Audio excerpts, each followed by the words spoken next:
What is going on, everybody? It's the France. I'm here for UnScripted episode number 78 for July 21st, July 20th, 2019. Coming here today. I know it's been 2 weeks since the last episode of UnScripted. Last week was not a very good week for me. This heat is killer. It's beating my ass, and last week just didn't do well for me. So I was not feeling the greatest, and just couldn't get an unscripted out. Of course, I did do enough to be able to get a double review of Fight for the Fallen and Extreme Rules out last weekend on Sunday night. Go check that out on the channel, as well as Raw, Smackdown, and NXT for this week. Smackdown and Raw, typical shows. Anybody thinking Paul Heyman and Eric Bischoff are going to make any difference on Raw and Smackdown, you are out of your mind. We will go over those as well. NXT knocked it out of the park again. I'm loving everything that NXT is doing. Adam Cole, Johnny Gargano is some of the best television we have right now. Is it going to beat what we had with Johnny Gargano and Tommaso Ciampa last year? I don't think so. I think that was just something that you're not going to be able to touch, but it is some good television. And the Adam Cole Championship Parade in Cleveland a couple weeks ago was just gold. So that was something. We had a return to NXT as well. We actually had two returns to NXT with Apollo Crews versus Kushida and a couple and somebody else who's been hinting at a return. And the man who attacked one Matt Riddle we'll talk about as well. Hit that subscribe button, comment down below, like or dislike this video. Find me on Twitch and Twitter at The France Club, and let's get into what happened on Raw and SmackDown this week. Coming into Monday Night Raw, it was the night after Extreme Rules. Brock Lesnar is your Universal Champion again. Unfortunately, Becky Lynch kept her Raw Women's Championship. However, she did win due to her boyfriend Seth Rollins, they did win the mixed tag team match on Sunday, and Baron Corbin finally felt like a fucking heel, a real heel for once. He did something dastardly. He did something maniacal. He did something like unprecedented in this day and age, something that we're gonna make the fans boo him and hate him for the right reasons, when he gave Becky Lynch the end of days. So Baron Corbin, I do applaud him for once in his life, since he's been on the main roster. Baron Corbin actually felt like a heel for not even one night, for 5 minutes. He felt like the heel he should have always been. He gave her the end of days, looked at Seth Rollins, pointed at him, and said, "What are you going to do about it, you little bitch?" Fucking loved it. Seth Rollins did what I would have done too in that situation. I would have taken a bunch of weapons, beat the hell out of him, especially in a match, beat him down, a couple stomps, 1, 2, 3, and that was that. And then, of course, we had what happened on Sunday, which, to me, if Seth Rollins does not walk out of SummerSlam as your Universal Champion, I'm telling you right now, this is my prediction for next year. Roman Reigns is going to be your 2020 Royal Rumble winner. Brock Lesnar is holding the championship. There's only two pay-per-views he's losing that title on. It's SummerSlam or WrestleMania. No ifs, ands, or buts about it. That's the only two pay-per-views since he's been in WWE that he has lost a championship on since he came back. He lost the WWE title at WrestleMania 31. He lost the Universal title last year at SummerSlam. And then he lost the Universal Championship again this year at WrestleMania. He's not losing. If he doesn't lose it at SummerSlam, he's not losing it till WrestleMania. So my prediction is that we're going into the WrestleMania season with Roman Reigns winning the Royal Rumble and Brock Lesnar versus Roman Reigns in the main event for the 5th time in 6 years. Roman Reigns will be in the main event up against Brock Lesnar. And Roman's going to vanquish Brock Lesnar, and he's going to be your Universal Champion, because WWE does everything to get Roman over. Now, the only thing that is blocking this from happening is Fox Sports. One of the biggest things we talked about, I believe it was late last year or early this year, was the fact that Fox, really, this wildcard rule thing, I think, is going to have to be eliminated before October, because Fox is not going to want anybody from NBC Universal's show from Monday Night Raw on SmackDown Live, and want nobody from SmackDown Live on Monday Night Raw. So the Superstar Shakeups, I don't know how they would have. The only way the Superstar Shakeup would be able to work next year is they would have to do a WWE Network special on the network where they do a draft for each show, and that's how that would work. But The only way I could see this where it doesn't end up with Roman going over to Raw from SmackDown is if they're still on Fox Sports by the end of the year, and Fox pretty much disallows Roman Reigns to go for the Universal Championship, which means he would have to go for the WWE Championship. But right now, if everything goes the way I expect it to go, if Seth does not walk out as Universal Champion, Brock Lesnar's keeping it to WrestleMania, so we have almost another year of Brock Lesnar as champion, in which Roman Reigns will go to Royal Rumble, he will win the Royal Rumble, pick to go against Brock Lesnar, go to Monday Night Raw again, and win the Universal Championship this time at WrestleMania, being in another boring main event of WrestleMania, because Brock Lesnar, with the right guy, put on a great match. Roman Reigns is not that guy. Roman Reigns is one of the most boring wrestlers in WWE. Baron Corbin is boring. Roman Reigns is boring as well. Jinder Mahal is boring. Dolph Ziggler is starting to become very boring. But yes, that is my prediction for WrestleMania. If this happens, come back to Unscripted number 78 and you will see that I was absolutely right. I know that's an early prediction, but if SummerSlam doesn't go in favor of Seth Rollins, which we'll talk about that a little bit here in a bit, that is what's going to happen. And tell me if I'm wrong. Let me know in the comment section. Say, yeah, you're full of it. Tell me I'm full of it, because I want to hear people say I'm full of it. I think that's what's going to happen, because that's what Vince wants. He's got the fans on Roman's side, and he had nothing to do with it. Now he's going to build Roman up, because Roman Reigns really hasn't had one of the best track records since he's been back. Yes, he won at Mania. Yes, he won in Extreme Rules because of The Undertaker. But he lost at Super Showdown to Shane McMahon, of all people. He really hasn't been doing well, other than, of course, with the Shield. But that was with the Shield before Dean Ambrose, before John Moxley kidnapped Dean Ambrose and threw him out and took him out and came back out from his hiding spot. But yeah, Roman Reigns since WrestleMania really hasn't been looking all that strong. So I expect him to start being built up. And if he could still, and here's the thing, Roman Reigns could still win the WWE Championship going into October, and then lose it at the December pay-per-view, whatever that is, go to the Rumble, win the Rumble, go to WrestleMania for the Universal Championship, and win it there, and we get Roman in the main event again. If it wasn't for Ronda Rousey, I guarantee you WWE would have found a way to snake Roman Reigns into the main event of this year's WrestleMania. But Monday Night Raw, we had a couple things here. Natalya faced off against Alexa Bliss, Naomi, and Carmella in one of the most boringest women's matches, one of the worst women's matches of the year, of the decade. It was sad. You had fans chanting, "This is awful," CM Punk, "This is boring," John Cena, "Let's go Cena," "Cena sucks," AEW I think got chanted as well. Alexa Bliss goes on Twitter later that night and says, "Just disrespectful." No, Alexa, you being in the ring is disrespectful. That match was nobody could have saved that match the way it was booked. And someone was arguing with me, "Oh, have you been in the ring?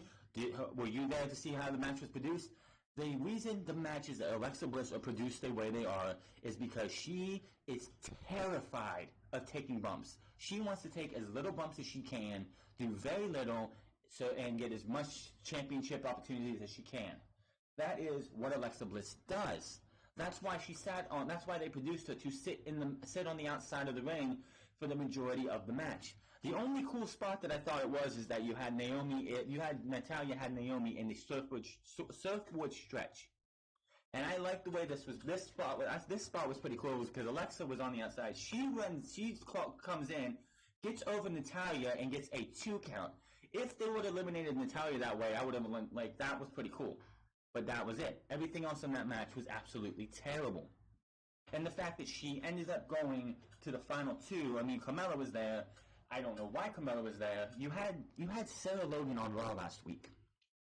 And it beat the clock challenge against, against Bayley. And that was the first time we've seen Sarah Logan since the Riot Squad was broken up and Ruby Riott was sent off to shoulder surgery.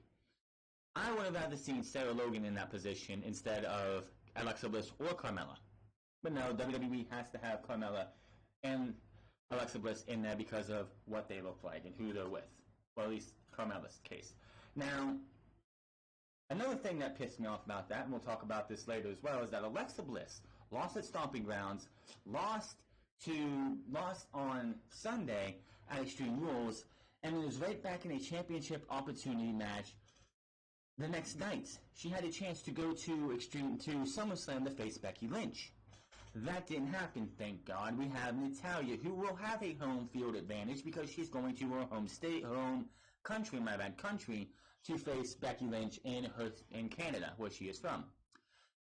Now, the promo after the match it didn't seem like it was really, it didn't feel like, Natalya felt so scripted. Like, I know everyone's scripted except for a couple, and we'll talk about Kevin Owens later, but Natalya just felt like it was somebody else's words coming out of her mouth.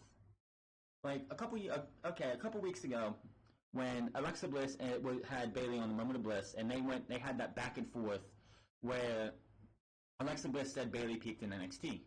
That was, I think, one of the best women's promo segments of the year. Because both of those women sounded legitimate. They sounded real. They sounded like they were speaking from the heart. They really felt that way. This did not feel like that. Now, the entire Seth Rollins-Becky Lynch storyline, which apparently is done and over with, and they were only paired together for the Extreme Rules pay-per-view, which is fine. Get that out. Don't want to see it again. Get these guys. Let them be themselves. Let them support themselves, each other off screen. They don't need to be on screen. Becky Lynch doesn't need Seth, and Seth doesn't need Becky. That entire segment cooled off Becky Lynch by a mile. She is still over, but the cheers for Becky are not as loud as they were when she was going up against Ronda Rousey. Just go back to the night after the Royal Rumble, when her music hits, and she comes into the ring and tells Ronda, I don't need to wait till tomorrow. I choose you. And the crowd goes wild. Yes, I know it was a crowd that had a lot more marks, but it's like, that was the loudest I think she's ever got. We go to WrestleMania, she wins the title, and just seems like that was her peak. And WWE, with this entire Lacey Evans thing, had drug Becky Lynch down. Now, this entire match, I don't know how well it's going to go. Of course, Natalya's been around WWE for about 10, 11 years, and it's like really crazy to say that. She's been around for like 10 or 11 years. But Becky Lynch versus Natalya, fine with that. I hope it's a good match. I mean, Becky Lynch can get a good match out of almost anybody outside of Lacey Evans, because nobody can. And Natalya, she's a good worker. I can't say anything bad about that, but that was what she did. We got that. Another thing and this was interesting because we actually had storyline follow-up this past Monday, because last week on Monday Night Raw, we had Cedric Alexander get beat by Shane McMahon while he was wearing a janitor's costume and a mask. He comes out tonight, and him and Drew McIntyre have a nice little serious promo in the back, which we'll talk about how Paul Heyman wants to change promos later in the show, so check that out. But he comes out, Drew McIntyre and Cedric Alexander had a short match because Monday Night Raw can't have wrestling during commercials, which picture-in-picture, Vince, picture-in-picture works well. It works well on Smackdown, use it on Raw. But for the little bit of time that these guys got, makes me want more. I would love for Ricochet and AJ Styles to have their feud, and Ricochet wins the title back, holds it for a couple months, and loses it to Drew McIntyre, and Drew McIntyre and Cedric Alexander revisit what they did tonight, this past Monday, on pay-per-view, in an Intercontinental title match. I guarantee you those two could blow anything else that we see this year out of the water. This was one of those short matches, that was like, this match showed me that I want to see more between Cedric Alexander and Drew McIntyre when the time is right. Not next week, not next month, not next week, the week after that, and the week after that. Get Cedric Alexander to I have a feeling Shane's going to throw the rules at Cedric Alexander, and they're going to keep going after him. But I think, and if they want to do a match with him and Drew McIntyre at SummerSlam, that would be fine by me as well. By the way, we also had, I forgot to put this in my notes here, Bray Wyatt makes his return. We had Samoa Joe versus Finn Balor in a match that still scratching my head going, why did this match happen? These two are losers from the night before. Why are we having a Raw guy versus a SmackDown guy on Monday night? Joe beat him quick, but Balor gets his heat back, takes out Joe, does his posing with the fans, and then the music starts going into the sinister thing, and then the lights go down. The lights come up in a new little, in a special way, and Bray Wyatt, as the Fiend, is holding Finn Balor and Sister Abigail.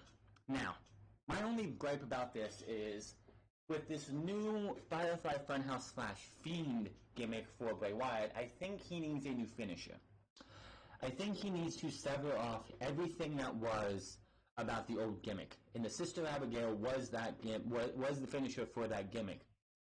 I don't know what he would do, but I think it's time for Bray Wyatt to come with a new finisher. Whatever he wants to call it, but he shouldn't be doing the Sister Abigail anymore. That was for the cult leader gimmick. This is for the cult leader for the adults. I think with him being the Fiend, he needs something that's more fiendish, more devastating, more something that's going to be, just feels like it's something else. Maybe the Mandible Claw, maybe the Mandible Claw. That'd be cool. I mean, Mandible Claw with some kind of fiendish-looking hand thing. Like, I know Stu Young in Impact Wrestling does it, but she has, like, this bloody glove she puts on. I wouldn't say bloody glove, but something like that. Maybe a Mandible Claw. That would be something cool. I don't know. Let me know in the comment section below what you think about Bray Wyatt being the Fiend, and maybe possibly changing the finisher, because I think Sister Abigail should not be his finisher anymore. I mean, if they wanted to give it a new name, that's fine. I mean, you had Cody Rhodes when he became Stardust took the Crossroads and called it the Queen's Crossbow. There's that. And then the biggest hype of the night was the 10-man All-Star cross-branded, the 10-man cross-branded All-Star Battle Royal. I got that name messed up. I really don't care. Which had Cesaro, Baron Corbin, Bobby Lashley, Roman Reigns, Seth Rollins, Rey Mysterio, Big E. I'm missing 3. I don't have them in my notes, but yeah. 5, there was let me see here. Yeah, Cesaro, and you had and Randy Orton as well. The winner would go to SummerSlam to face the Universal Champion Brock Lesnar. That was the main event. A 9-minute battle royal. Well, even that. A 9-minute battle royal, because WWE cannot have wrestling during commercials. It's sad. Monday Night Raw is an example that this no wrestling during commercials etiquette or directive is hurting the product. Yes, Raw is not that good as it is, but adding this layer onto it hurts the product even more. Matches end like this. Matches have to be started. Like this week, we had Ricochet get beat down after the 6-man 2 out of 3 falls match that they had. And later on in the night, you had the Lucha House Party versus the Club. So this is a standard 6-man tag match. Ricochet comes out, pulls AJ Styles out in front of the referee, starts beating on him. Instead of the ref calling for the bell, they go to commercial break, get Ricochet out of there, and they start the match over. Do you realize how stupid that looks? That looks so bad. It just shows how bad this show is getting. This show is never going to get any better the way they have it booked right now. The no wrestling during commercials would be so much simpler for them if you just institute picture-in-picture on both shows. Yes, of course, the main event would be a problem because picture-in-picture on SmackDown only is not for the main event.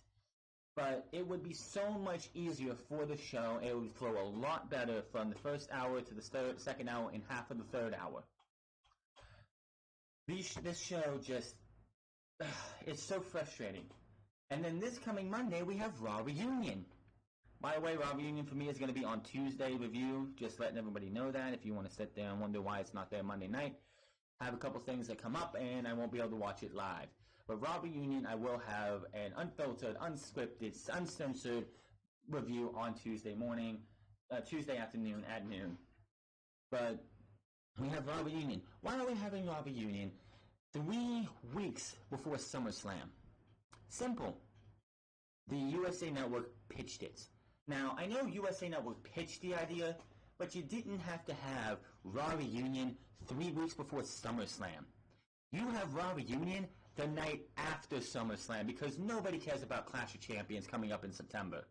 SummerSlam is the biggest party of the summer. You're wasting an entire episode of Monday Night Raw to bring back legends and wannabe legends to remember the show fans, hey, we were cool once. Remember Hulk Hogan, Stone Cold Steve Austin, DX, Ric Flair, Bubba Ray, Devon Dudley. By the way, Bubba Ray said no to this. Melina, which, by the way, I went and looked at the Twitter, one of those Raw Reunion things that people post, like, from WWE's thing, and people were sitting there, like, going batshit crazy because Melina's gonna be there. Who fucking cares? The only thing that I don't want to see on Monday is I don't want to see the Revival or Cedric Alexander or anybody who is a young up-and-coming star be embarrassed by the legends. The last time they had one of these reunion things, which was Raw 25, the Revival were beat up by DX and Scott Hall. I don't want to see that this time. But we know this is what they're going to fucking do. Remember Raw 1000 when Damien Sandow interrupted D-Generation X and got destroyed by them? I fully expect EC3, who hasn't done shit since his matches with Dean Ambrose at the time. I guarantee you they're going to have him go out there when DX is out there, and DX is going to embarrass EC3. That's just how it goes. I'm sure EC3 is just counting down the days till his fucking contract's up so he can either A, go back to Impact Wrestling where he was a star, or B, get on the phone to Jacksonville and see if they'll take him, or C, go over to Japan, or D, go to Ring of Honor. One of those options, because he's not going to stay in WWE after his contract's up, whenever that is. Moving on over to SmackDown Live, we started the show off with a town hall meeting where we had Roman and Apollo Crews come in. We had Liv Morgan make her appearance for the first time since the Superstar Shakeup. Buddy Murphy made his debut. Yes, Buddy Murphy. Shh. SmackDown's best kept secret finally made his debut in a talking segment. You know how bad that looks? And he didn't even wrestle a goddamn match. He didn't even wrestle a match. By the way, you had a joke from Tyler Breeze on Buddy Murphy down in NXT the very next day. Just so you know. But nothing was accomplished by this. The only thing that you saw was that Shane McMahon botched the stunner, and ended up getting hit with a stunner anyway. And then we had Dolph Ziggler versus Kevin Owens, who was supposed to be gone anyway at the end of the night. However, Bayley helped Ember Moon dispatch Fire and Desire weeks and weeks and weeks of Mandy Rose and Sonya Deville, Fire and Desire, picking on Ember Moon. They challenged her last week to a match if you could find a partner. I thought because Carmella has had problems with Fire and Desire as well. I thought, well, that's a no-brainer. It's going to be Carmella. No, they went with Bayley. Now, all that built-up of the Fire and Desire picking on Ember Moon for weeks leads to about 2-minute match and Bayley and Ember Moon winning. That's just lame right there. But however, after the match, I believe it was Charlie Caruso was in the middle of the ring and asked Bayley, who do you want to face at SummerSlam? Because the champions can challenge anybody and make matches because we don't have an authority figure because Shane McMahon's his head is up his own ass too much. By the way, Shane was in like 5 segments on the night, so yeah, that's what I want to see. Shane McMahon gets beat by The Undertaker emphatically and is on SmackDown Live as if nothing happened. But she looked over at Ember Moon, and Ember Moon accepted. And as of now, it's Bayley versus Ember Moon. Now, coming up next Saturday, there's a house show in Nashville, Tennessee, which is going to be turned into a WWE Network special called Smackville. On that night, Bayley will be facing Alexa Bliss and Charlotte Flair for the SmackDown Live Women's Championship in a triple threat match. What the fuck? So, Alexa Bliss loses at Stomping Grounds, loses at Extreme Rules, loses on Monday and is the final person. She taps out to Natalya to prevent her from going to SummerSlam. She gets another championship opportunity. Charlotte Flair, who hasn't been seen on TV for the majority of the month and last month, beat Liv Morgan this week in about a minute and a half match, which, by the way, Liv Morgan sat there after the match and said, Charlotte was right, and when I come back, I'm going to be real, which means she's probably going to lose the pink hair and the blue tongue, which, hey, whatever, just get her NXT music back because she shouldn't be using the Riot Squad music. Anyway, she beats Liv Morgan, and that automatically qualifies her for a WWE Women's Championship match? Are you fucking kidding me? It would not surprise me, and this has pissed me off, and I'm sure it pissed a lot of other people off too. It would not surprise me if Charlotte Flair is a 10-time women's champion coming out of Smackville on next Saturday to go to SummerSlam to make the SummerSlam Women's Championship match a triple threat match. How are they going to do that? Well, Alexa Bliss is there to take the pinfall, obviously. Alexa Bliss is going to get beat. She'll take the pinfall. So Charlotte wins the match without being the champion, in which they'll reinstate Bayley into the Women's Championship match because she wasn't beat, and then she'll go to SummerSlam, and it'll be a triple threat match because WWE has to have Charlotte on SummerSlam. You can't have Charlotte Flair miss SummerSlam. Oh no, we can't do that. She was in the She was unjustifiably in the Women's Championship match last year at SummerSlam.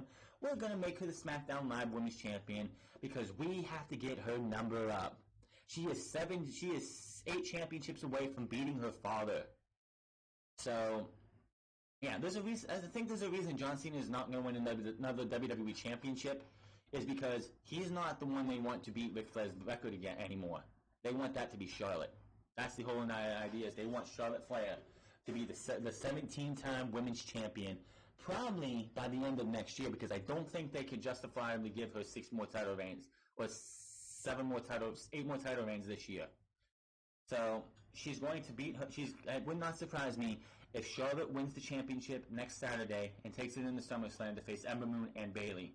To lose it again because they got to get her number up to where she'll win it back at Clash of the Champions, and then probably keep it to Hell in a Cell, and then she'll be in the... Charlotte Flair is not leaving the end of this year as champion because she's going to go to the Royal Rumble, and I have a feeling this year Charlotte Flair is winning this Women's Royal Rumble. They wanted to give it to her last year. That was the whole plan. Coming into this year, Charlotte Flair was supposed to win the Women's Royal Rumble until one punch from Nia Jax changed the history of WWE's women's division. I don't think a lot of people know this, but the match that we saw at Survivor Series was, of course, supposed to be Becky versus Ronda Rousey. Monday before that, of course, Nia Jax cracked open Becky Lynch's face. Becky Lynch was supposed to tap out to Ronda Rousey's armbar. She was supposed to tap out to that weak-ass armbar that Ronda Rousey uses. And you think that Becky Lynch is cooled off now? Her fire would have been out if they would have did that. Nia Jax, I hate to say this, but Nia Jax saved WrestleMania's main event and saved Becky Lynch's push all the way. Plain and simple. And of course, as I said in the main event, we had Kevin Owens versus Dolph Ziggler in a match that went 20 seconds on Sunday. Why would I want to watch this match if it went 20 seconds on Sunday? They had a pretty decent match. Of course, towards the end of the match, Shane McMahon has to make his 4th or 5th appearance. Brings out the entire heel locker room to surround the ring. Kevin Owens hits a stunner on Ziggler, looks to have the win. Shane pulls him out from the ring and eats a stunner, and Kevin Owens leaves the arena. No call on what the match was going to end up as, and that was how SmackDown ended, with Shane McMahon being Kevin Owens sticking it to Shane McMahon again. NXT. Oh my god, I love NXT. Matt Riddle took on Ruas in the closest thing we've seen to an MMA fight in NXT ever. It was a mixed martial art, an MMA style match. There was no wrestling moves. It was pretty much MMA fight. Big knee to the face, and quite honestly, they could have stopped the match right there. But of course, Matt Riddle goes in. He goes into his MMA mode and just starts grounding and pounding the hell out of Ruas. which was until it was Jarud. Jarud was his last name originally, but yeah, Matt Riddle won that match, and after the match, he gets attacked by a masked man. The mask comes off, crowd goes wild. It's Killian Dane. Killian Dane. Which, that's awesome. I wonder where this is going to go. Now, people are speculating that this is Matt Riddle's punishment for the Goldberg tweets. I don't buy that one bit. Matt Riddle, yes, he says what he wants to say. He is who he is. If you don't like Matt Riddle how he is, then that's not his fault. But this was definitely not a shot at punishment to Matt Riddle. This was, if you're going to have Killian Dane make a big impact on this show, being this first show back, who is he going to attack? He's not going to attack a champion because he's not ready for that yet. He's not going to attack Johnny Gargano because Gargano is going for a championship. The Undisputed Era is off limits because that would have just been too easy and they want to portray him as a heel. The only name that would have made sense to me was either Keith Lee or Matt Riddle. Matt Riddle was the perfect attack for Killian Dane. So this is not punishment to Matt Riddle. I don't know where people are getting this idea that this was punishment for the Goldberg tweets. Matt Riddle, people are like, oh, well, Matt Riddle's not on TakeOver Toronto because the Goldberg tweets. That's not the case. It's come out recently that he was not even penciled in before those. He hasn't even, like, before Super Letdown, Super Showdown, whatever you want to call it, he wasn't even penciled in for TakeOver. It was always built to be Johnny Gargano, Adam Cole 3. That it has come out that is what the plan was from the end of TakeOver 25. They were always going to go down that way. Yes, with the fact that he beat Roderick Strong, yes, it looked like he was going to be the next in line. But he's not yet. Matt Riddle versus Killian Dane should be a hell of a feud. It's not going to take place at TakeOver Toronto. There were you have 5 matches, 4 of them being title matches. See, this is the thing. The North American Championship, I love the North American Championship, but it has kind of hindered the TakeOver pay-per-views because all 4 titles are always on the line, and you have one more match. Before the North American Championship was added last year, you had 3 title matches and 2 non-title matches because there was that extra slot. Now you don't have that, and this time we know the Breakout Tournament is going to be the 5th match. So, unless they want to add a 6th match, which quite honestly, if they want to make this a 3-hour pay-per-view, that's fine. Give me a 6th match. Give me Matt Riddle versus Killian Dane. I would be happy about that. But I don't see that happening. But we get to the Breakout Tournament, and Loomis versus Bronson Reed. Dexter Loomis. I knew him as Samuel Shaw in Impact Wrestling TNA. This looks like a totally different guy. I don't know what the hell he did from his time in Impact Wrestling to now. I mean, he still has that creepy look on his face. He got the mustache now. He has blonde hair instead of his black hair that he had back then. He still got that creepy stalker look. But his in-ring ability has improved by leaps and bounds. This guy he leaped over the top rope like Ricochet would and landed on his feet. Kip up after getting knocked down once. Like, splashes off the top rope. This guy just impressed everybody. Fans didn't know what to think of him in the Full Sail Arena. Halfway through that match, you're hearing Dexter Loomis, like Dexter chants. People were chanting for this guy. This guy was over like nobody else. He's got a big future in NXT. And it sucks that he lost to Bronson Reed. I was hoping he would have made it to... I think he should have made it to the finals and made it to TakeOver. I'm sure that TakeOver Toronto crowd would go crazy for this guy. But I'm hoping this is not the last we see of Dexter Loomis. This guy was definitely so impressive in his one match. And quite honestly, out of the 4 first round matches, the 8 guys on the field, Dexter Loomis impressed the most. Plain and simple.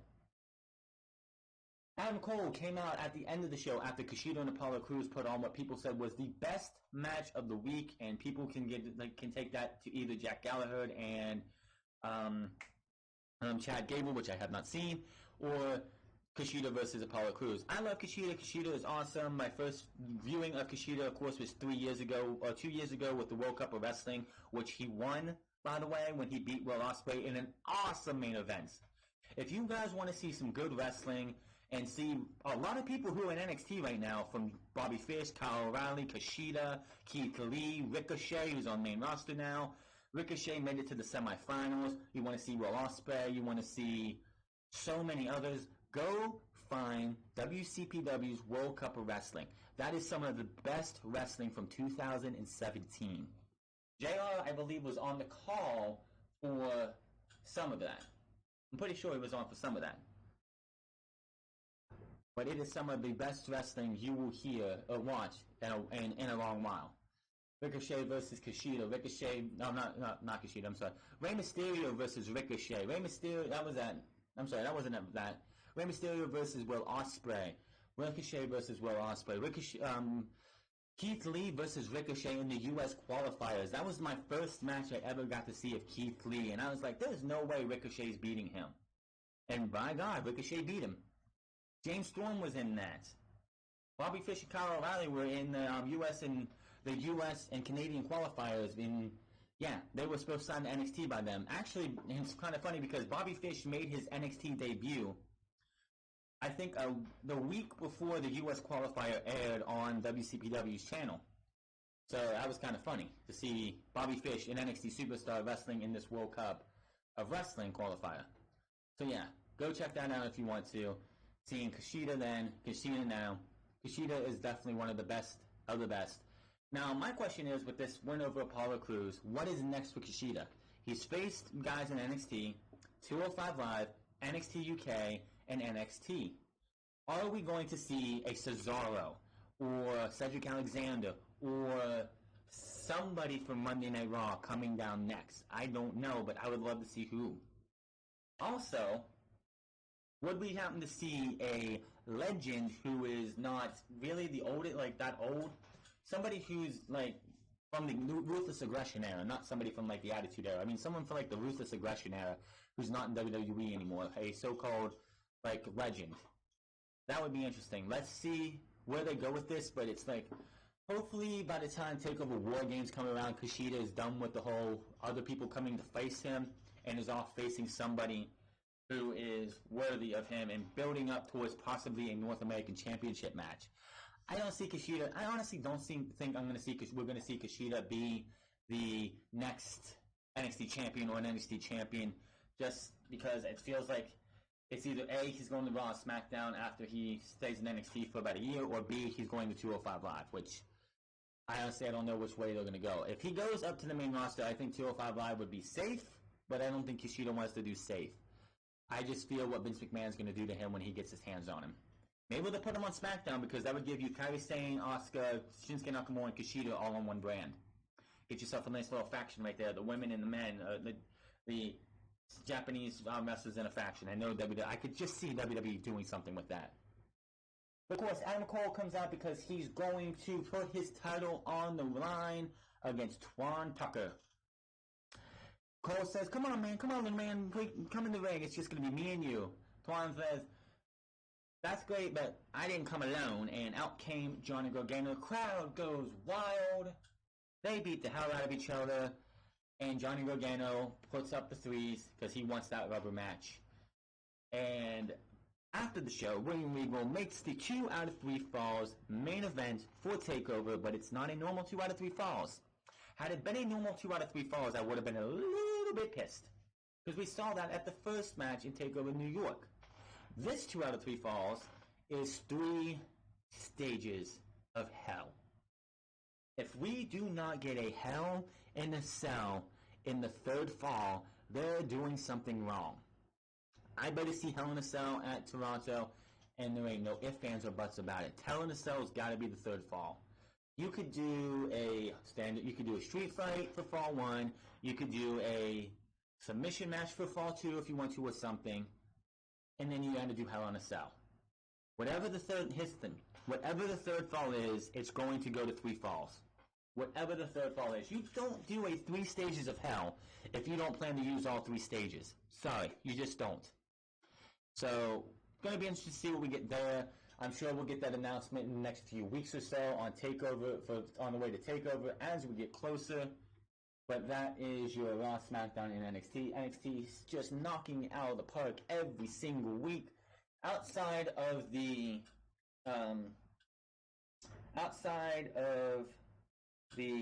aftermath shows and maybe one here or there, NXT always has great shows. Raw and SmackDown might give you a stomachache, and NXT is the antacid to all of that, and it's good antacid. It's the good shit. It's going to make that acidy taste of Raw and SmackDown just disappear completely. You know, when you have that spicy food and it really fucks your stomach up, and you go and get that antacid, the good stuff, that's NXT, because Raw and SmackDown is that nasty acidy taste of in your belly that's going to really fuck you up, and all you need to do is you'll get that antacid that is NXT, take it, and you're just going to feel better.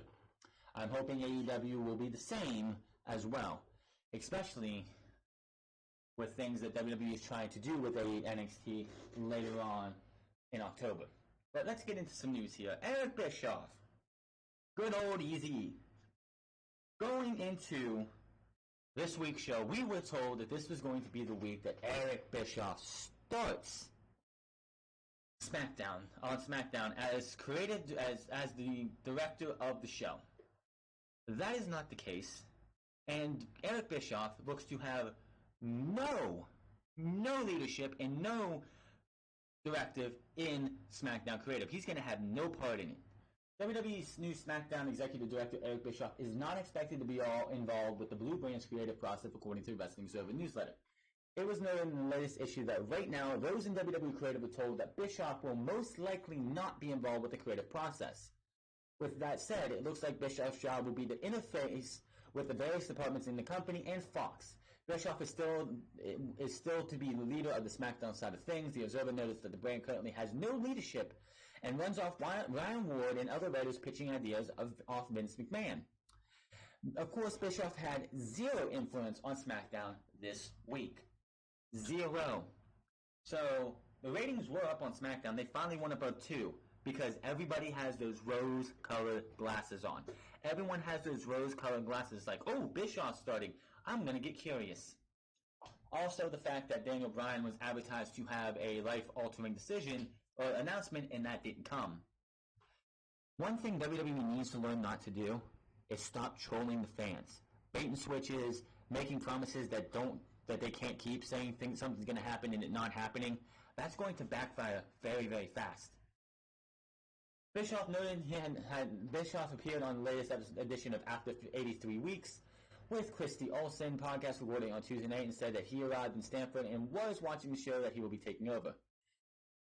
He said, I'm actually watching SmackDown as we speak. I'm boning up. I'm doing my research and getting familiar. Bischoff visited WWE HQ on Wednesday, but said he will really get started next Monday and Tuesday. I'm kind of getting oriented on Wednesday and starting the process and getting familiar. I'm kicking off on Monday and Tuesday next week. Bischoff also admitted that during one recent After 83 Weeks podcast that he has a lot to learn. No shit. Someone who hasn't been watching the product for X amount of years expected to come in and know what the hell's going on? Yeah, not happening. The honest answer is I've got a lot to learn between now and the time I actually am fully integrated into the process because the audience has changed. Television has changed, for sure. So much has changed over the last 5 or 7 years that I've got some catching up to do. I'm not going to sugarcoat it, he said when discussing what difference about producing wrestling for TV these days. Bischoff is scheduled to appear on Raw Reunion this Monday. So, anybody who thought Bischoff was going to be running the show, eat your humble pie, eat your whatever, because that is not happening. Vince McMahon is running these shows. Until Vince McMahon is 6 feet under, or the board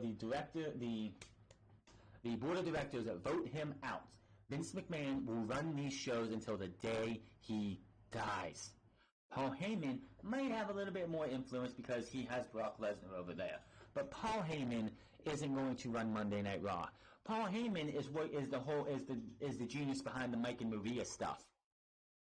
Yes, Paul Heyman is the one behind the Mike and Maria Kanellis stuff. Do you really want Paul Heyman running Monday Night Raw? Not with that shit. That shit is awful. Bischoff is just a figurehead. Bischoff is just somebody who's going to sit there and just say, hey, I'm running the show. Don't yell at Vince. If you don't like the show, it's my fault. Give me a break. I'm not stupid, Vince. half of the audience that you watch is, like, most of the audience you watches are not stupid. You think just hiring 2 people and say, hey, they're running the show, it's not on me, we are going to fucking believe that? No. No. Not happening. Bischoff, of course, will be on the show this coming on Monday this week, of course, for Raw Reunion. And then, who knows? But like I said, nothing. Bischoff has been not part of SmackDown this week, and he's not going to be doing anything for SmackDown after that. Let's back it up a week because of Unscripted me and missed last week. I didn't go over this, but today is July 20th, 2019. 3 days ago, Rhino's contract was up with WWE, or at least that's what he told Chris Van Vliet a couple weeks ago when he was on his YouTube channel with one of Van Vliet's latest interviews. Pull back, I think 2 weeks ago at Slammiversary on Sunday. In the semi-main event, Michael Elgin lost to Brian Cage, rightfully so. He went and grabbed Don Callis to try to beat him up. All of a sudden, a masked man showed up in the corner and speared Michael Elgin out of his boots. Posed a little bit, did a little bit of celebration, and left. That was Rhino. Under WWE contract at the time, Rhino showed up on Slammiversary and attacked Michael Elgin. He's now, since his contract came up on the other day, which was Wednesday? I think his contract came up on Wednesday, yes. He was under a mask because of the non-compete clause attached to his contract, even though he was, Rhino's still listed in an active Raw roster as of this writing. He made a few Raw TV appearances back in January, but his last WWE appearance came at WrestleMania 35 for the Andre the Giant Memorial Battle Royal. He spoke with Van Vliet back in May and said his last day was on Wednesday, July 17th. So, WWE, quite honestly, because we all knew it was Rhino, I watched the clip that night, and I didn't have to be told nothing. I knew it was Rhino immediately. Just the way he's sitting in the corner doing the, getting ready to gore somebody as Rhino does. I mean, you can put yourself under a mask, but if you do the same, if you use your mannerisms, if you use, do things the way you do, people are going to know who the fuck it is. So, WWE could, if they wanted to, because, quite honestly, it's not, Impact has no defense. Oh, that's not Rhino. You can't tell who the hell that is. You put a clip up of Rhino doing the exact same things, and you'll be able to tell who the fuck it was. So, Rhino is on WWE now. Impact Wrestling is using promotional tools with Rhino on it, but Rhino, yes, could be under, WWE wanted to, they could obviously go after him for breach of contract because he was in WWE and he went to he was on a pay-per-view of all things for no reason other than to just do it and say, hey, I'm going there. Now, WWE apparently is not going to take any action, which I think is fucking stupid. WWE is trying to lock people up for long-term deals. So, Brody Lee, aka Luke Harper, if Luke Harper wanted to do the exact same thing Rhino did towards WrestleMania weekend, if he wanted to show up on an Impact or any of these other places under a mask, he would, and WWE's not going to do nothing about it. I don't think that's a good thing for WWE because people who are counting down the days and are not going to sign a contract, like Luke Harper, aka Brody Lee, if he wants to show up at an indie event covered up completely with a mask on, right before his contract comes up, he would do it, and WWE didn't do anything to Rhino, so why are they going to do it to him? The Revival, if they wanted to show up at Ring of Honor when their contracts are almost up around WrestleMania weekend and be donned in a bunch of jeans, t-shirt, long sleeve, hands covered, face covered, they could do that, and if WWE does nothing about it, then more people wanting to leave WWE are going to do that. And it's going to make WWE look fucking stupid. Do I think they need to go to take him at the court? It needs to be put... when Ty Dillinger, a.k.a. Shawn Spears, put out a press release, put out a thing on Twitter saying he asked for his release, and they gave it to him, everybody else thought, hey, that's the way we're going to be able to do this. Luke Harper went and did that on Twitter, and they told him, no, we're not releasing you. So you mean to tell me that if they're not going to take any action to Rhino, which if they do it out of respect to Rhino because of his service for his first run and his second run, that's fine. But if you see Brody Lee show up during WrestleMania weekend in a mask and covered up completely and hooded at a indie event, you know exactly why, because he's leaving WWE and he's going to risk breach a contract because he can. Because WWE did nothing to Rhino, so why would they do it to him? I think it's a dumb idea for them to do that. I think it was a dumb idea for Rhino because he obviously broke his contract going to another company while still signed to WWE. Now he can go wherever he wants, but if they really wanted to, they could really make this a headache for him. But maybe it's because they respect Rhino. Rhino has garnered a lot of respect from the WWE, including Vince McMahon. They're like, hey, it's nothing big. It's only Rhino. It's not like we're going to use him much anyway. But I could see if somebody like the Revival or maybe even maybe Sasha Banks when her contract's up, maybe she does something like that. Who knows? This could set a precedent to where other superstars who are on their way out do this too in Impact Wrestling. Not AEW. I don't think AEW would do that. Because if he showed up in AEW like that, I guarantee you there would have been some action taken. But it's Impact Wrestling, and WWE on the Triple H's portion of WWE, have some kind of handshake agreement with Impact Wrestling. I think that's another reason why they're not going to go anywhere with this, is because Impact allows WWE to use footage for network specials and other things for the likes of when they introduced Chris Park in that these new producers video on YouTube, they showed pictures from the TNA. Same thing with Sanjay Dutt. So that's probably another reason why, is because it's Impact Wrestling and they have somewhat of a handshake deal with Impact to be able to use stuff for like a Bobby Roode and AJ Styles or Samoa Joe, which rightfully they need to. Tommaso Ciampa plans to return to NXT over Raw or SmackDown Live. Injured NXT superstar Tommaso Ciampa spoke with Sports Illustrated this week and said he's looking forward to returning to the brand, not going to Raw and SmackDown. I don't know if people think I'm going to Raw and SmackDown, but here's a spoiler. I'm not, Ciampa said. I'm going to NXT. If someone tells me anything else, I'm answering them when they know. I bleed black and gold. NXT is my home, and I have unfinished business there. There is no timetable for Ciampa's, of course, return after undergoing neck surgery 18 weeks ago. Despite the process he's made, Ciampa talked more about going back to his brand and pointed out he never lost the title. I didn't lose the title, Ciampa said. Storyline or not, entertainment or not. That title meant the world to me. I was the guy for NXT, the hottest brand in the entire world. I came through knee surgery, 2 shoulder surgeries to get to that point. That's why I worked my entire career for it. So giving up the title is not how I envisioned it ending. I am the best sports entertainer in the world. I always hear sports entertainer. You're a sellout. Call me a sellout if you want. I'm buying in this. This is my brand. NXT is mine. Ciampa has previously talked about taking the title from current champion Adam Cole. Ciampa revealed that he's had major respect for the leader of the Undisputed Era, going back to the Ring of Honor days. When I was in Ring of Honor, Adam Cole was the champion. He said, I won the title in NXT. In the back of my head, I told myself I had to do it for this title, what Adam Cole did for the Ring of Honor title. He was a champ and carried that company to a new level. My job was to create my own footsteps, but do the job he did. So I don't have any hard feelings for Adam. The only disservice to Adam Cole is the second I get cleared. That is great to hear.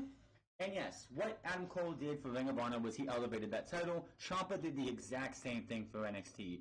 That NXT championship didn't look any better on anybody else before or after so far. I'm just saying, Ciampa was the perfect NXT champion. Now, he says he wants to come back to NXT. Here's the problem. He does not get to decide if he comes back to NXT. If Vince McMahon calls up Triple H and goes down there to NXT and tells them, "Hey, it's and they tell him Ciampa's cleared." He says, "I want Ciampa on SmackDown." Ciampa is going to SmackDown, whether he likes it or not. This isn't one of those things where he gets to decide where he wants to go. If Vince McMahon wants Ciampa to go to SmackDown or Raw, Ciampa's going to SmackDown or Raw, whether he likes it or not. It sucks to say that, but that's the damn truth. If Vince McMahon wants you on Raw, you're going to Raw. If Vince McMahon wants you on SmackDown, you're going to SmackDown. It's just no ifs, ands, or buts about it. Yes, I'm sure he might get back to NXT, maybe. But Vince McMahon, like before the neck injury, if the neck injury wasn't a thing, him and Johnny Gargano would be on SmackDown or Raw right now as DIY. No doubt about it. They would be on SmackDown Live or Monday Night Raw, being ruined. I know he wants to come back to NXT. I would love to see him back in NXT. He belongs in NXT, but it's not his decision. It's not. If Vince McMahon says you're coming to NXT, you're coming to Monday Night Raw, pal, you're going to Monday Night Raw. If Vince McMahon says you're going to SmackDown Live, you're going to SmackDown Live. Do you think Drew McIntyre, after being injured at the end of TakeOver War Games, didn't want to come back down to NXT to finish the business that he couldn't finish because of his injury? I believe Drew McIntyre versus Andrade Cien Almas was supposed to be the rematch at Philadelphia. That injury took him out of the game. So Drew McIntyre was brought up to the main roster and really hasn't been what he should be because they've been saddling him with Dolph Ziggler, Braun Strowman, Bobby Lashley and Baron Corbin, and now Shane McMahon. So until Drew McIntyre can stand on his own 2 feet like he should be able to, Drew McIntyre is just no. But yeah, if they say, Tommaso, you're going to SmackDown, he has no choice but to go. You don't tell Vince McMahon no, and he knows that. Oh, this is about to get good.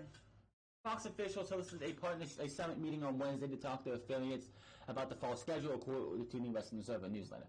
WWE was including the summer, of course, because they're coming up in the fall. Since SmackDown will be a part of the Fox Sports block every Thursday to Sunday this fall, the network reportedly wanted WWE to be promoted as a legitimate sport that is choreographed sports presentation. Although the outcomes of the matches are predetermined, SmackDown will air, and get this, 51 weeks per year on Fox. What does that mean? Well, France, there's 52 weeks in a year. What are they going to do with that other week? Here's where we go. Fox has the rights to the World Series. Fox is going to preempt SmackDown on the night that the World Series airs. So the World Series is happening on that Friday in October. Oh boy, Vince McMahon's not going to like this. So Fox is getting SmackDown October 4th. I believe it's the next week or the week after that. Or the week, it's one of those next 3 weeks that on that Friday will be the World Series. SmackDown will not air on Fox. It's possible SmackDown will air on FS1. If it doesn't, SmackDown is not going to be a weekly episodic show anymore. That streak will be broken. I find this hilarious. SmackDown, since its inception, has been a 52-week-a-year show. With, I think very little preemption, I'm not sure, I wasn't there for the UPN years. So, SmackDown is going to be missing one show a week, one show a year, and it's kind of funny because it's going to be that first episode, that first month that they're in is going to miss an episode of SmackDown. It's either going to be, I don't know the schedule of the World Series, I don't know if it's at the end of October or the beginning of November. But one of those Fridays, if it happens, because I don't think it's every year that that's going to happen. So, yeah, the World Series is going... So, Fox is already telling WWE, the World Series matters to us more than SmackDown does. Here's my opinion. I don't think the Fox deal is going to last past the end of this year. I could be totally wrong. Most likely will be. But I just feel the way things are going right now, this thing is going to blow up in Vince's face before the end of the year. Fox will air a 1-hour launch show in late September to build up to live Friday night debut on October 4th from the Staples Centers in Los Angeles.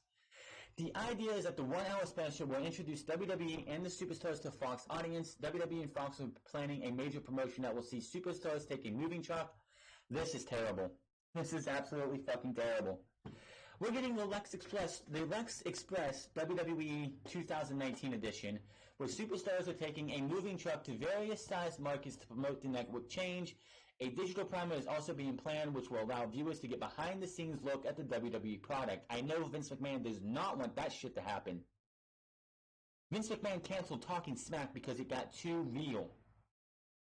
Vince McMahon canceled the Stone Cold podcast because it got too real.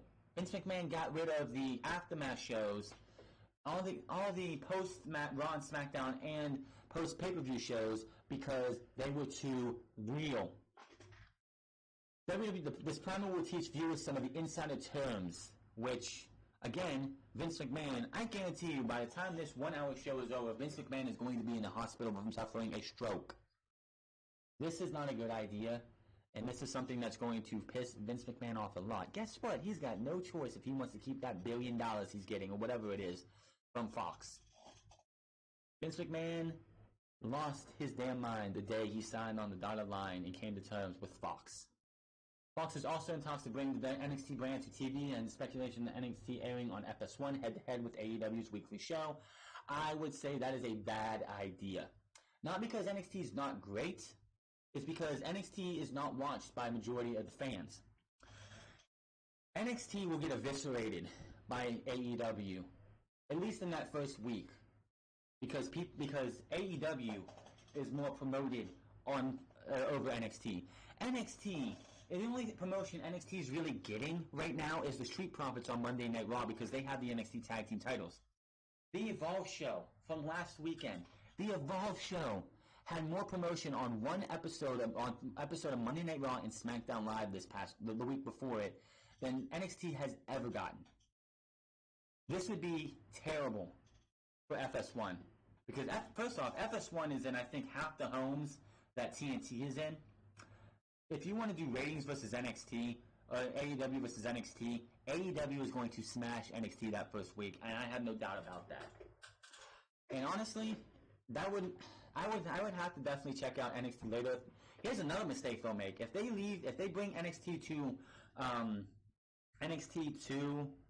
FS1 and leave it on the network as well, that would be a dumb idea as well. This would be TNA going to Monday Night Live, Monday Night Raw, Monday nights to face off against Monday Night Raw in 2010, but leaving a replay on Thursdays, and not realizing that was a bad idea until about a month later. FS1 will also air a weekly WWE studio show on Tuesdays with Renee Young as the host. Don't give a shit. And also another thing about NXT and AEW. AEW is going to be a live 2-hour show. NXT is taped 4 weeks in plus in advance. I don't see this being a good thing for NXT. I just don't. NXT needs to stay on the network where you can watch it at any time. Bringing it to FS1 is going to be a very, very bad idea at the beginning. Yes, with the more exposure on FS1, NXT will eventually build to be bigger, and it will force Vince McMahon to promote NXT, which you know he doesn't want to do because he has no hand in it, or very little. It is believed that the Smackdown 20th anniversary special will air as the premiere episode on Fox. I would not be surprised. WWE will begin promoting that special in mid-September. It was noted at the summit there will be a lot of surprises on that show. My question is, and this will be something I wonder too, because when WWE Raw was still on Spike TV at the time, on that final episode going on Spike TV before going back to USA Network, the network, anytime Vince McMahon or anybody would say USA, they would bleep it out. My question is for that is, like, WWE promoting the 20th anniversary of SmackDown on Fox, will NBC, Universal, and USA Network also bleep out Fox as well? Just a question. That's just something I wonder. With everything that's going on with Fox and WWE, I don't see this ending very well for WWE. I don't. Fox is going to cancel SmackDown. I just have a feeling if Fox doesn't get the ratings it's looking for, Fox is going to cancel SmackDown by the end of the year, if not before WrestleMania. Between October 4th and WrestleMania, I don't think SmackDown is going to survive on Fox, because you're, one, going to Fridays, and two, the demographic they're trying to keep is the teenage demographic. The demographic that are people who want to go hang out with their friends on a Friday night during 8 to 10 p.m. when SmackDown is on. You have to try and tell these boys and girls, these young men and young women, that, hey, don't go hang out with your friends. Bring them over here and we can all watch SmackDown Live together. That's not going to work. Oh, look at Kofi Kingston. He's the WWE champion. He's throwing pancakes. You should enjoy that. Oh, he flipped off Samoa Joe. Oh, look, there's The Undertaker. Shawn Michaels is going to be on commentary starting this coming Tuesday. If it's permanent, I think that'll be great. But I think it's a one-time thing. Anyway, the teenage demographic is something WWE is not appealing to. Just having Corey Graves go, holy shit! Or having, of course, Kofi Kingston flip off Samoa Joe, or having the I don't know if it's your baby with Maria and Mike Kanellis. This stuff is not edgy. This stuff is not cool. This stuff was ECW shit back in the day when it was good. This is not something that you're going to appeal to teenagers in 2019.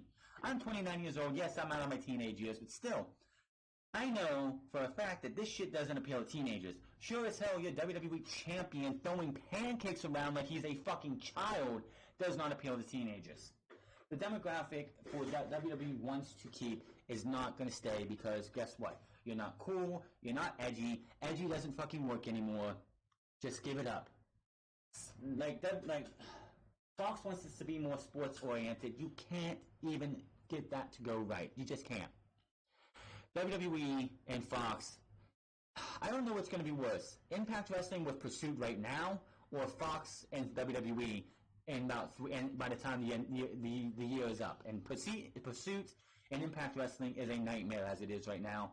I could just see Fox being a literal nightmare for Vince McMahon. I guarantee you Vince McMahon is not going to get... He gets like 2 hours of sleep at night. I guarantee you he's going to get zero dealing with Fox because they're going to be on the phone with him so fucking much, pitching ideas, trying to get those ratings up, trying to get those numbers up, to the point that they're gonna just be like, listen, it's either you get these numbers up by this date, or we're just gonna have to cancel SmackDown Live. Vince McMahon has been so successful on the USA Network and doing everything that he wants to do with like UPN, CW, Sci-Fi, and then USA Network, My Network TV, all those things for SmackDown, that he figured he was going to waltz into Fox, get the deal with Fox, and get to do the same exact shit with Fox. Unfortunately, Fox doesn't play that shit. Fox is going to be the worst decision he ever made for SmackDown Live.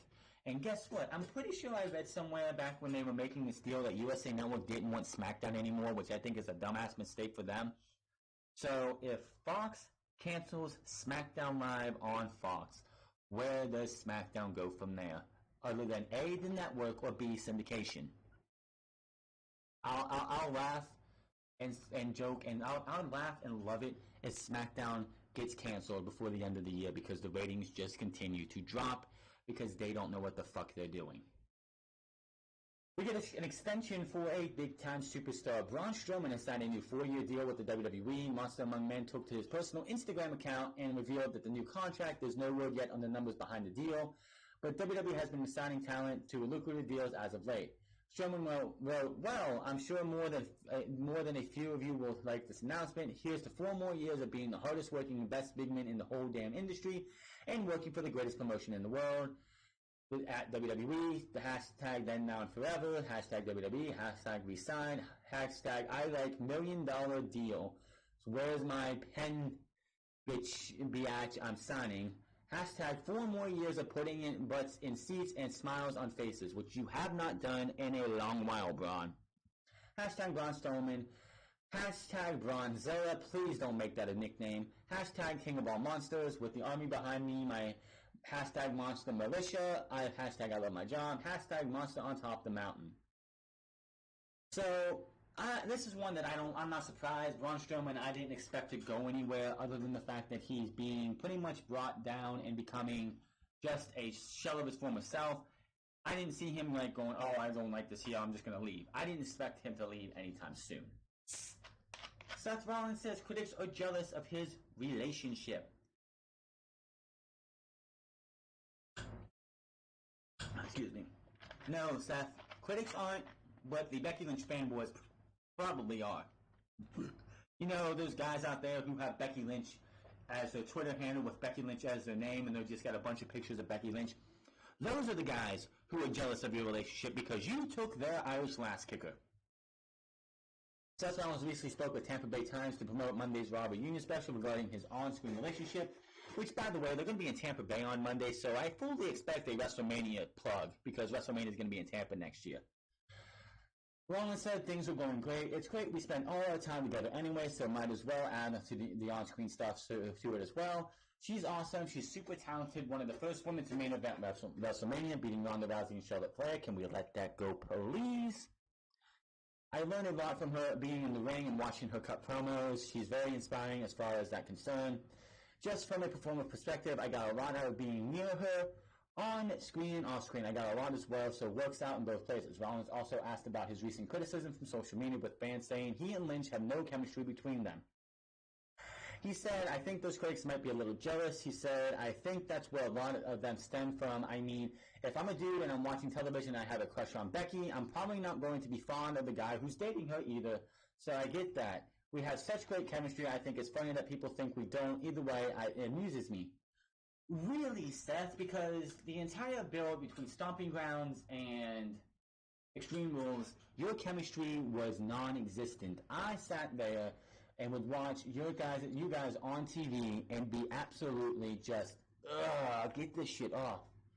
If they have great chemistry, which, quite honestly, I will say this, I don't watch Celtic Warrior workout that much, but I did check on the video. I did check the one with Sheamus, Becky Lynch, and Seth Rollins from a couple weeks ago, a month or two ago, and they had more chemistry in that video than they do on Monday Night Raw, so maybe it's just the writing.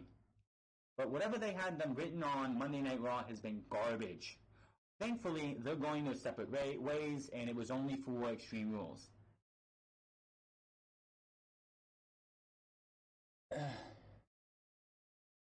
Let's see here. Yeah, that's what we're going to go with that. Moving on here, Kevin Owens promos. Kevin Owens has been cutting some recent promos without a script, according to the new reports from Sports Illustrated. While Owens has been working with no script, as of late, he's working off bullet points given to him by Smackdown writers, which is how all promos should be done if you have the mic skills, which Owens does, Seth Rollins does, and half the roster does, but WWE doesn't allow them. See what happens when you have somebody having a script. I don't believe this, by the way. While Owens has been working, WWE is currently pushing Owens as a babyface, something they planned months ago before he had to turn heel to make up for the WrestleMania 35 injury to Daniel Bryan, which is bullshit. They did not need to turn him heel. They could have if Randy Orton, they could have used Randy Orton. But we have Randy Orton going into SummerSlam, so I guess that is that. It's been reported that the WWE gave Owens the stunner as the finisher to help get him over as strong babyface. WWE allowing Owens to work without a script shows that they have a lot of faith in the former Universal Champion.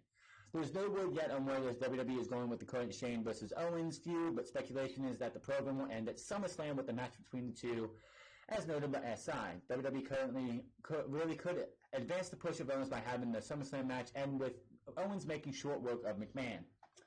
Yeah, so basically what they mean by that is the match that they have with Dolph Ziggler at Extreme Rules needs to be the match with Shane McMahon at SummerSlam. I don't want him taking any offense from Shane. You go in, you stun him, 1, 2, 3, the match over, we're done. That's all I want to see. Now, Paul Heyman, speaking of promos, wants to change promos as they had done on Monday Night Raw. Since being named the executive director of Raw, Paul Heyman's influence has started to get noticed, whether it be physical segments involving talent like Mike and Maria Kanellis, or the Mike and Maria Kanellis segments. The man who innovated ECW is looking to do the same with WWE's flagship show. Now, the Mike and Maria Kanellis stuff, I do not want to see any more of.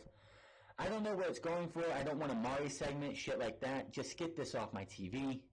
That apparently includes promo work. According to the latest Wrestling Observer newsletter, Heyman has been trying to make backstage interviews come across more realistic, similar to what we saw with Drew McIntyre and Cedric Alexander on this past Monday.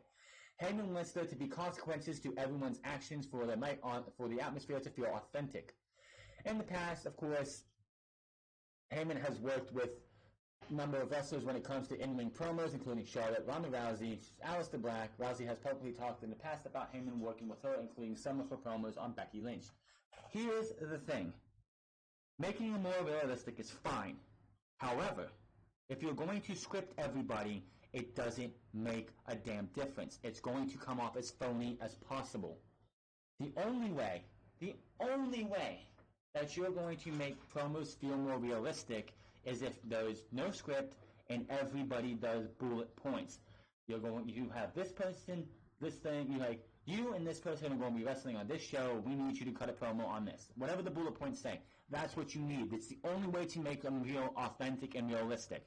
If you just have people reading off scripts still, that's not going to make a damn difference because you're not going to believe what anybody is saying. If Kevin Owens has no script, Drew McIntyre doesn't need a script. I keep saying it.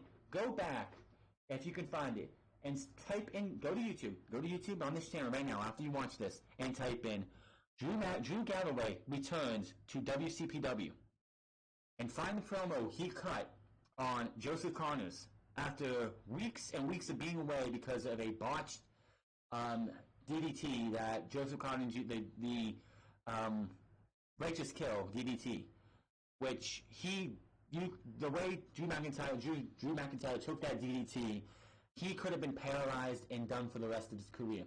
Go watch that promo.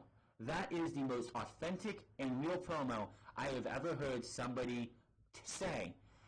That had to be either bullet points or just right off the head, because that is something that you cannot script. Everything that came out of Drew Galloway at the time's mouth was from his heart, and you could tell. Go watch that promo, and that is what I want Drew McIntyre to sound like. He doesn't sound like that enough in WWE because he's too overly scripted. Another problem with scripting people so much is unless that person is writing the script out themselves, whoever is writing the script, you're going to end up writing scripts in your own words. So when somebody's using your script and speaking exactly verbatim, word for word on that script, they're going to sound like the person who wrote the script instead of themselves, and that's just not good. If they want the scripts to actually matter, if you want the promos to actually feel authentic and realistic, you cannot script people anymore. You want them to be realistic, have the consequences for actions. You have to. You cannot script people. People need to be unscripted, bullet points. That's how it goes. CM Punk is to appear at Starrcast 3, and everyone's going crazy for this.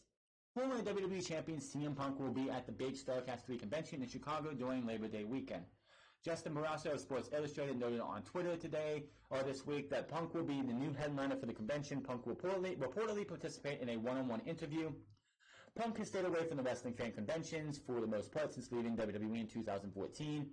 The appearance at Starrcast will lead to more speculations on Punk debuting for AEW at the All Out pay-per-view, which takes place near Chicago during Starrcast 3 weekend. Here's the thing. Here is the thing. You cannot have him show up at All Out. If he is going to make his debut, that is for TNT. You do not overshadow your first ever World Heavyweight Championship. You do not bring somebody like CM Punk to All Out. The thing going into All Out is who will be the first World Heavyweight Champion. Bringing CM Punk to All Out and having him make his debut at All Out overshadows the rest of the event. Same thing with Double or Nothing. Jon Moxley overshadowed the entire event. And that was fine because it was their first show. He was what it was.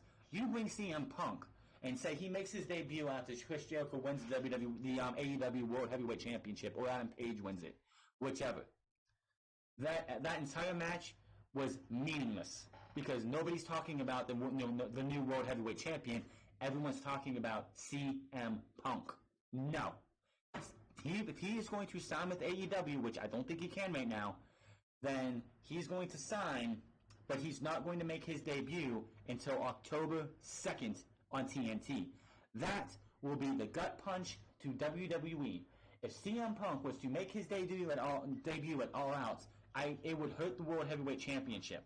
If he was to make his debut on Wednesday Night Dynamite, which I still hate that name, that would be Lex Luger big.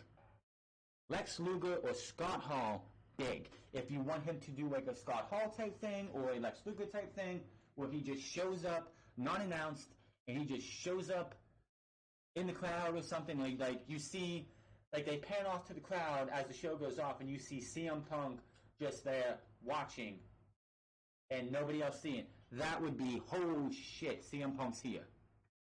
But bringing him to All Out, people are going completely nuts, thinking CM Punk coming to All Out is a good idea. It is not.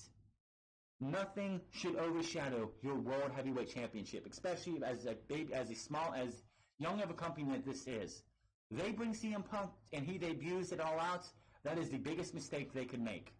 Because that tells you that CM Punk is more important than the World Heavyweight Championship. And nothing, nobody or anything should be bigger than your World Heavyweight Champion. I want somebody to tell me otherwise. Tell me in the comment section below if I'm wrong, because I know I'm not. If you bring CM Punk out to All Out, you know it's not going to be at any other time but during the World Heavyweight, like before, during, or after the World Heavyweight Championship match. Tell me that that's not going to overshadow the World Heavyweight Championship. Just look at what Shawn Spears did to Cody Rhodes at Fighter Fest. Darby Allin, in an interview with Chris Van Vliet, said that he feels that Shawn Spears took the thunder away from him lasting with Cody Rhodes in that match. Bringing CM Punk to All Out, it would be terrible. Terrible. Again, let me know in the comment section what you think about that, because I'm telling you right now, if they bring him to All Out, it would be the worst decision they could make. It would hurt the World Heavyweight Championship. Moving over here back to WWE, Seth Rollins says it's easy for fans to hate WWE. Rollins recently spoke with Yahoo Sports and talked about why it's easy for fans to hate WWE, comparing the companies to MLB's New York Yankees and the New England Patriots. Rollins was asked about the online sentiment where it's cool for fans to hate WWE. No, it's not cool to hate WWE. It's just people hate WWE because WWE is terrible. We're the New York Yankees. It's easy to hate the New England Patriots. We're those teams. We're the dynasty. It's easy to hate us. But we're still the most popular company in the world and what we do. We're so far beyond being a wrestling company that it's very easy to point to the fingers and hate on us. That's the cool thing to do. It makes perfect sense to me. It's how it's always been in sports and entertainment. You always hate the big guy. It's fine. I'm not upset about it at all. I just want people to understand and appreciate the things we go through and the fact that we're always trying to do our best. Nobody's taking it easy. Nobody's getting out by. Everybody from top to bottom, every department in the entire company is putting in as much work as they possibly can to make this the best. Bullshit. If you were putting in your effort to make this the best, the Monday Night Raw would not be terrible. SmackDown Live would not be terrible. SmackDown and Raw would be getting ratings in the 3 and 4s. Monday Night Raw has had only one rating in the 4 in the last 5 years, and that was Raw 25 last year. I don't even think SmackDown's ever been in the 4 ratings since the Attitude Era, if at all. The shows have been awful. The shows have been terrible. There's been just bad booking all around. WWE has just got to get this shit straight. Having Seth Rollins go out there, which is fine. He's the guy who's got the WWE banner in his hand, even though he's not Universal Champ anymore. He will plant that flag down and carry it with pride and stand by it with pride. But this is delusional. We're the New York Yankees. We're the New England Patriots. No, you are not. You are a company you're EA. You're EA. I'm going to say that right now. You are the Electronic Arts of the wrestling business. You half-ass your product. You just go out there and say, here, kiddies, here you go. Like, you guys are like WrestleMania or Stomping Grounds was Anthem. A half-baked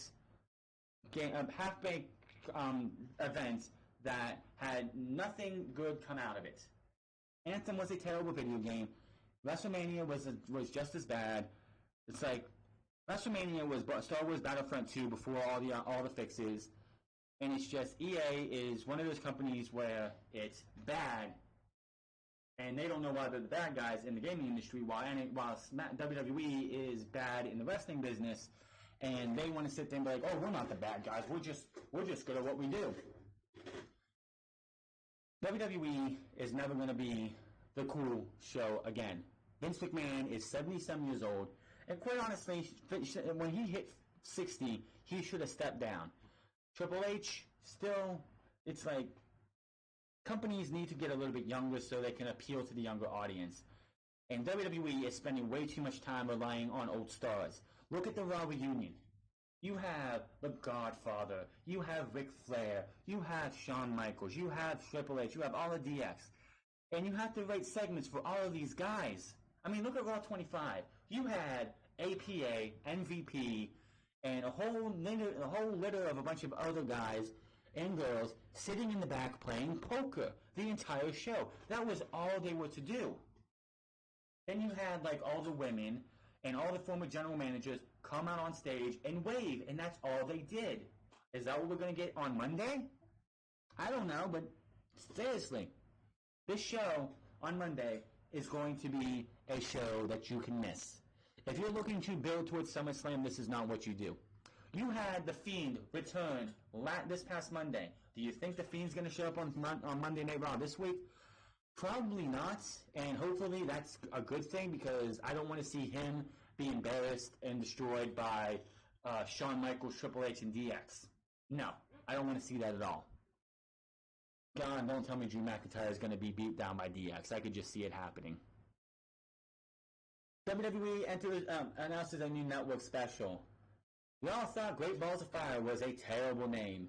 You all thought Super Showdown was a bad name. You all thought Crown Jewel was a terrible name.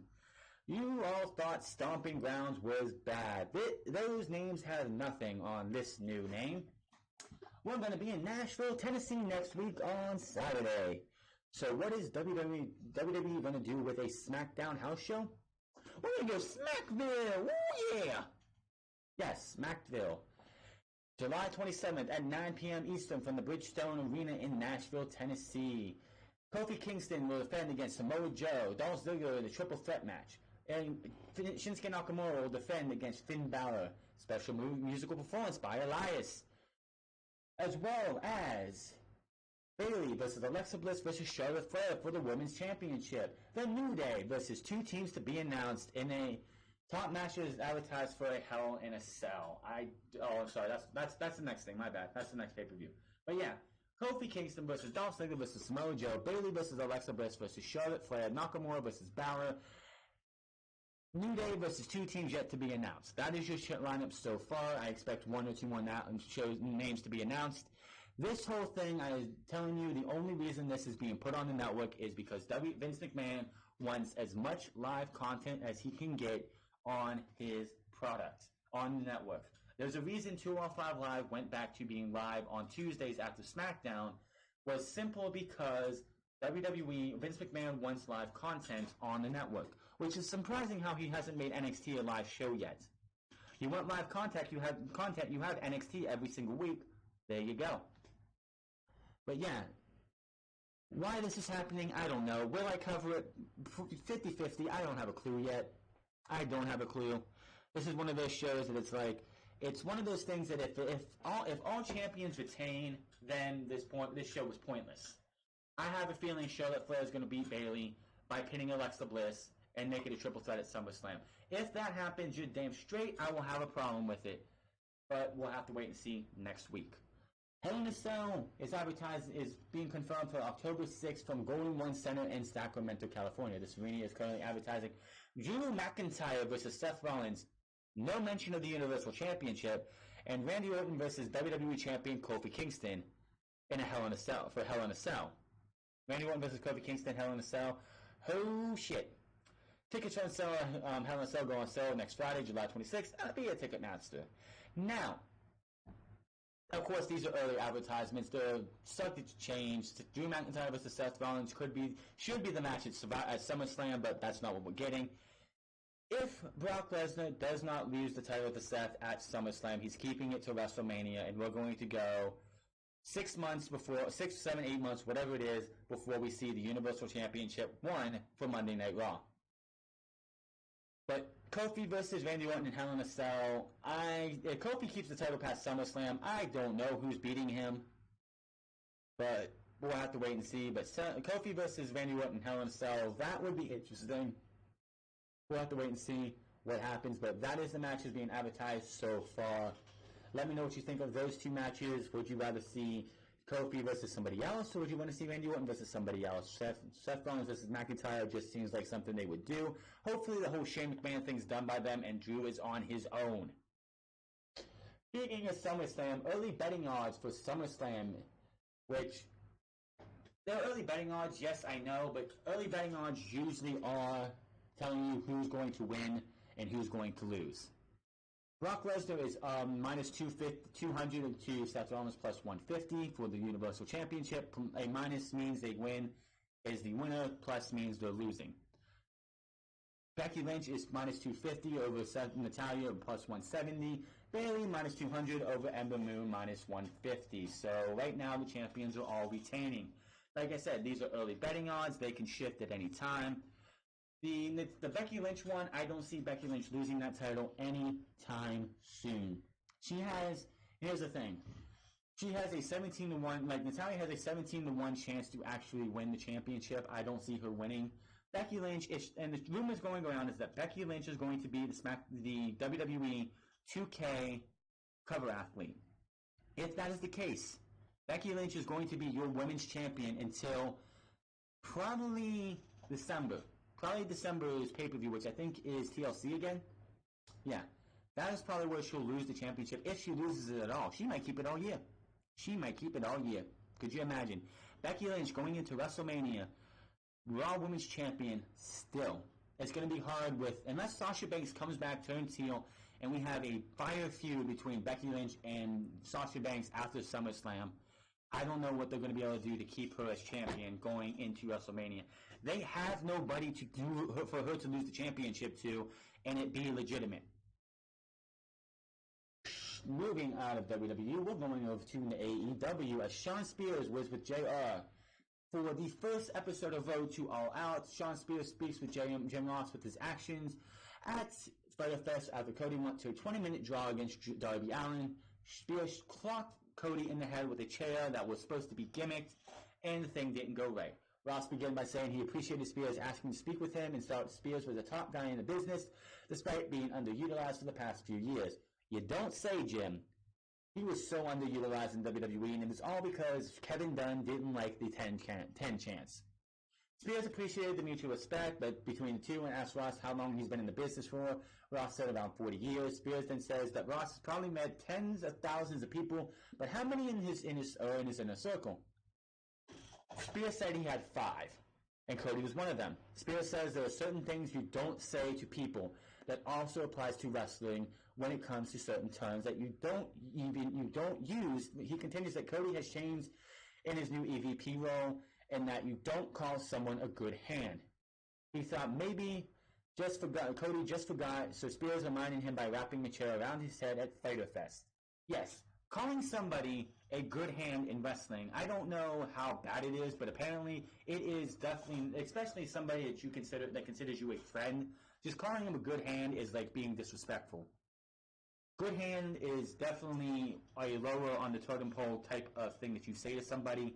And if I was Shawn Spears, I probably would have been offended too by being called a good hand by somebody who I consider in my inner circle or my friend. Ross asked Spears time in OVW with Cody, and Spears noted he taught Cody how to wrestle, calls Cody a leech, and referenced others who Cody has been with and ended up disappearing afterwards. Bob Holly, Ted DiBiase Jr., and Damian Sandow, which they did bleep out Sandow for some reason. Ross says it's obvious the two are going to fight, so when's it going to be? Spears says they both know when it's going to be, all out, and he has no doubt Cody will accept because he's a Rose, is that it's what they do.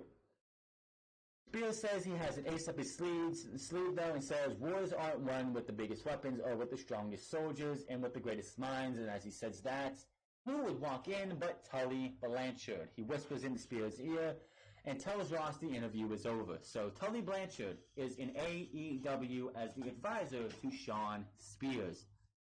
Awesome interview. I want to see more of these with Jim Ross. I think this is where he will shine the most with AEW, is these sit-down interviews. On the road to All Out, I want to see him talk to Jon Moxley. I want to see him and Kenny Omega, him and Jon Moxley have interviews. I want to see those. Like clips are shown from the matches at AEW Fyter Fest and Fight for the Fallen in Jacksonville. Tony Schiavone is in the control room, and we'll talk about that in a minute. and talks about Kip Sabian losing Adam Page, Chris Jericho's post-match attack, and Page getting his revenge on Jericho later that night. Adam Page, a black guy in stitched up cut above his eye, says when he looked in the mirror, he smiled and thanked Jericho for what happened at Fight for the Fallen. Page said Jericho finally made him feel alive, and he doesn't want that cut to heal. He wants to rip the stitches out so the blood continues to run all the way until All Out.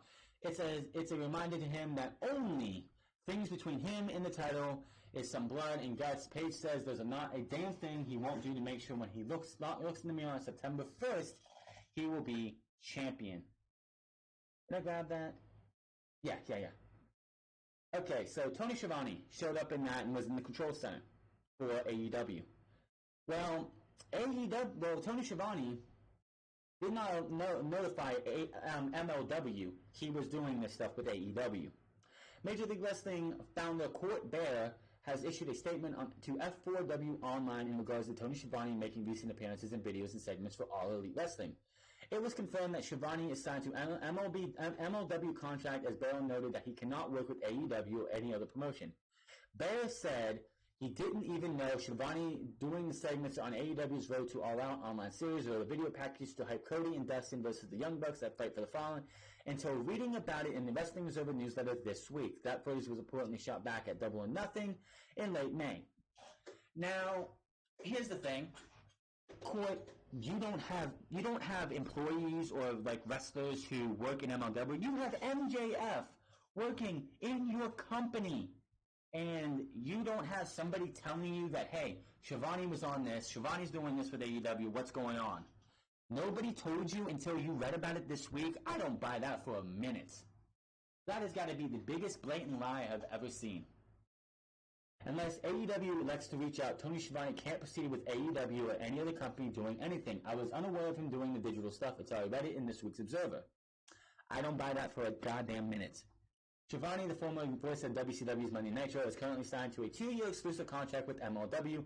According to the recent Observer issue, Schiavone first started doing commentary for MLW at the official relaunch in 2017 and will be back to work with MLW in the next few weeks, according to the report. There's no word yet if Schiavone will continue to appear in AEW promo videos, but we'll keep you updated any further developments. Yeah, I don't buy that for one goddamn minute. How could you not know? The lead up to Fight for the Fallen. Do you not watch YouTube? Do you not have a Twitter account? Do you not have Instagram? Do you not have any social media accounts, Court? I mean, this guy has been on a bunch of the Road Twos for, I think he was on some of the Road to Double or Nothing ones. I know he did the hype videos for Dustin and Cody versus the Young Bucks, and he was on there. How did you not know until this week? That makes no goddamn sense. I don't buy that for a minute. Now, yes, if he has an exclusive deal with MLW, he's going to have to honor that and get it finished before he can do anything else with AEW. Now, if AEW didn't pay him, or he wasn't getting any checks and he was just doing this for free, that's one thing. But I don't know if they're going to have to do something like he'll have to finish his time out with MLW and then he can go work with the AEW. That is not something like you should ever do. It's like, oh, well, I had this exclusive deal with MLW, but I'm going to work with AEW because I like to help Cody out. But I don't buy Court saying he did not know until this week when he read it in the Observer. I don't buy that for a fucking minute. This isn't the age of 1994, 95 when Lex Luger jumped ship to WCW and nobody knew about it. This is the age of social media. Give me a goddamn break. Kylie Ray. Before Fighter Fest, we all assumed Kylie Ray was going to be taking on Leva Bates in a buy-in match. We get to the show, and Kylie Ray is nowhere, and she was replaced by Allie.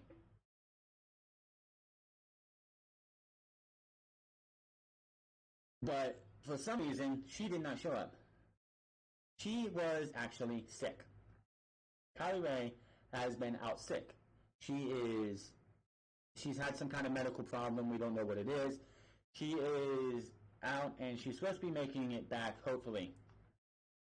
She was supposed to be in a show. I got half the article. I don't know what happened to the other one, but she was out had some kind of medical issue that we have no idea what's going on. Like, AEW hasn't said anything. Any promotion she's working with haven't said anything until recently.